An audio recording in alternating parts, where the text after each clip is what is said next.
Hi, I'm Andrew Henderson, editor-at-large of NomadCapitalist.com, where we share tips on finding more freedom, more opportunity, and a better lifestyle looking beyond your own borders. Now, we talk a lot at NomadCapitalist.com about investing or starting businesses in frontier markets or far-flung places. But the key thing behind what we talk about is going where you're treated best and have a great lifestyle. And so beyond business and freedom, you want to find a great place that you enjoy living.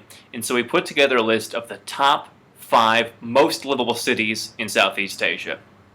Now, I love Southeast Asia. It's a great place, especially for the young entrepreneur, the young family, someone who's bootstrapping or on a budget, because Southeast Asia is relatively cheap compared to the rest of the world. It's a favorite destination for backpackers, and there's a lot that can be offered right here in this region. Now, I'm right in Kuala Lumpur right now, which is an amazingly developed city. You've got the Petronas Towers, you've got fabulous malls, you've got great public transportation, great food, great cultures.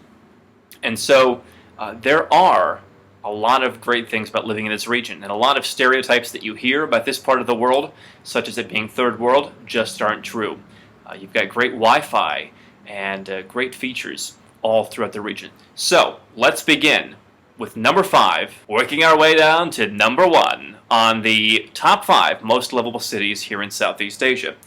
Now, number 5 is Ho Chi Minh City, Vietnam. You've got several districts in Ho Chi Minh City which are bustling, which have all the shopping that you would want, have all of the amenities, the fine restaurants, the civilization that you would want, nightlife.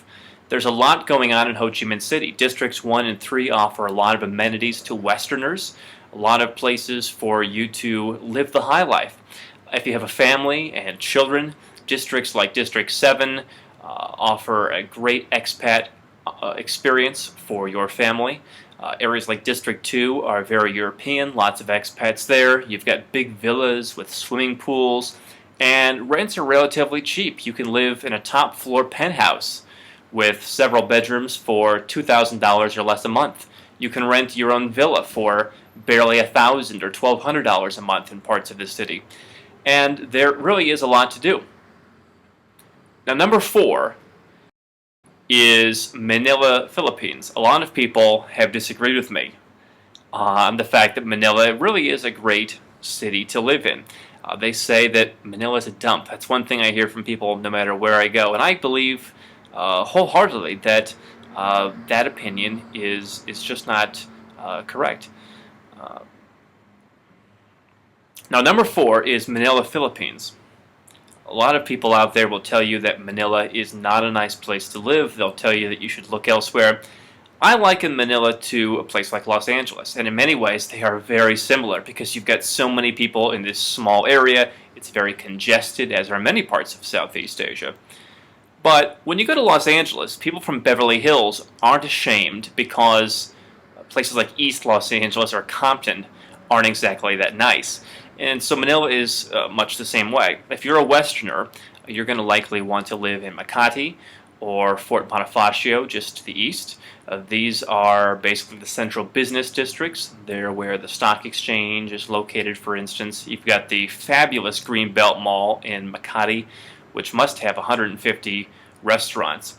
And one thing that I love about Manila is that it's a little taste of the West in Asia. A lot of Americans and other Westerners have told me that they wouldn't feel comfortable in Asia because they look at how different things are. Just the refrigerators, or the produce, or just the things in the kitchen, whatever it is. People say that Asia isn't the place for them. So if that's you, Manila and the Philippines in general is a little bit more westernized. The food is a little bit more familiar than many other Asian cuisines. And you can have a very good Western lifestyle, renting a cheap apartment in Makati and having a great life. Now, other areas of Manila are perhaps not as much up to what you would find in many Western areas. However, you can fly very easily to beaches and plenty of other fun things around the Philippines and around the region. Now, the number 3 most livable city in Southeast Asia is the one that I'm sitting in right now, Kuala Lumpur. I've been here several times and I like it more each time. Kuala Lumpur has a great public transportation system. It has a melting pot of people from all over the world, including some of the world's most entrepreneurial cultures. If you're in business, you'll find a lot of opportunities here. But much like the Philippines, where English is widely spoken, English is relatively widely spoken in the Western-friendly areas of Kuala Lumpur. People here are very friendly. You've got plenty of places to get great food. It's one of the food capitals of the world, in my opinion, from the great street food of Bukit Bintang to all of the great restaurants around town. You've got an international airport with a low-cost carrier, AirAsia, which can take you anywhere in the region and even further for very, very cheap. And there's just a great scene going on. Really, the only downside in my mind to Kuala Lumpur is the fact that alcohol is a bit more expensive here, if that's something you're into, because it is a Muslim country. Certainly there are people who might overlook Kuala Lumpur due to some of the Islamophobia issues going on in the West. But the reality is this is a place where people from all backgrounds and all religions seems to get along very well. Now, the number 2 most livable city in Southeast Asia is one that debatably is on the edge of Southeast Asia, and that's Hong Kong. Hong Kong really is my favorite city in the whole world, and if I could live anywhere, it would be in Hong Kong, but it's not number 1, it's number 2. Hong Kong is a lot like New York in my mind, but better. You've got a little bit of the grit that I love in a city.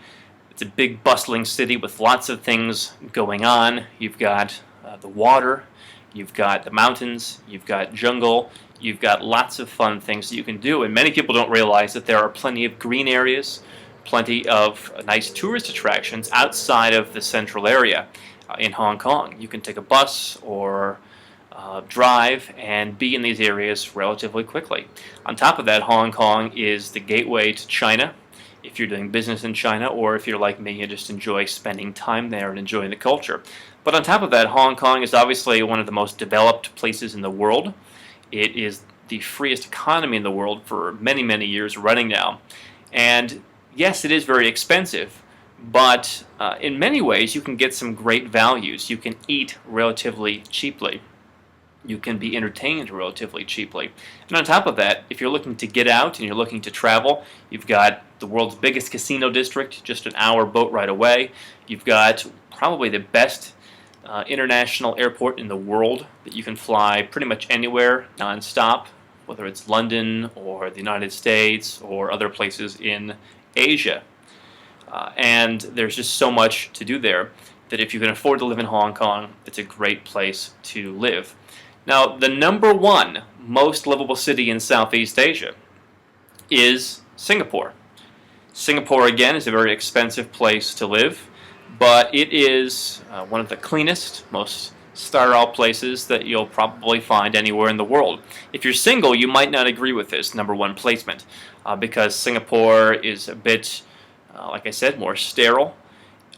You can't take a bottle of water and drink it on the subway. So you have to be careful with things like that. But for a family, especially for a young professional, it's hard to find a better place. And the quality of life in Singapore is excellent. Obviously, compared with most other places in Asia, you've got amazing services. You've got clean water right out of the tap. You've got amazing food. You've got some of the world's best shopping malls. You've got one of the world's best airports to fly all over the place, including one of the world's best airlines, Singapore Airlines, when you want to go elsewhere.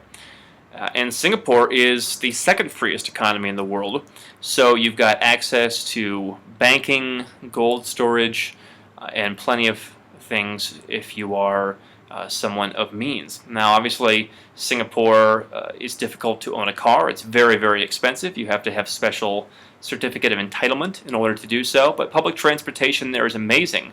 And you also got water, the river, you've got casinos, you've got amazing hotels, great restaurants. Singapore is a vibrant place, which is also a melting pot of lots of different cultures, from Indian to Malay to Chinese to all the Westerners who have come there as foreign talent.